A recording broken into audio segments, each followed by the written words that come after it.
دوستو ایک بادشاہ تھا، وہ کھانا پکانے میں ہاتھ بٹائی کرتا تھا۔ اس بادشاہ کی سبزیاں کاٹتے ہوئے انگلی کٹ گئی۔ وہ اپنے وزیر کے پاس گیا، اے وزیر، میری انگلی کٹ گئی ہے۔ وزیر بولا، اس میں اللہ پاک کی طرف سے کچھ بہتری ہوگی۔ بادشاہ غصے میں آ گیا اور کہنے لگا، میری انگلی کٹ گئی اور وزیر تم کیا کہہ رہے ہو؟ باقی کرندوں کو بلایا اور کہا، وزیر کو جیل میں ڈال دو۔ وزیر پھر بولا، اس میں بھی اللہ پاک کی طرف سے بہتری ہوگی۔ وزیر کو جیل میں ڈال دیا۔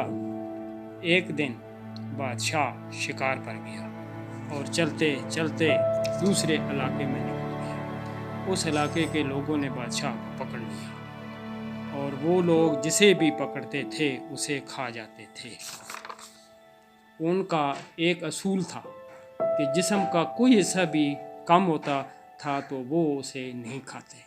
اس لیے بادشاہ ان سے بچ گیا، کیونکہ بادشاہ کی انگلی کٹی ہوئی تھی، اور بادشاہ آزاد ہو گیا۔ بادشاہ واپس آیا تو وزیر سے معذرت کرنے لگا، تم نے ٹھیک کہا تھا کہ اللہ کے کام میں بہتری ہوتی ہے۔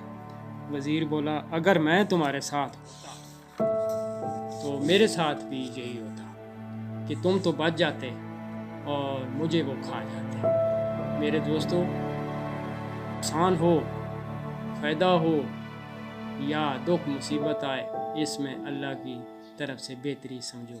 اللہ جو کام کرتا ہے وہ درست کرتا ہے، اس لیے کبھی بھی ناشکرے نہ ہو۔ شکریہ۔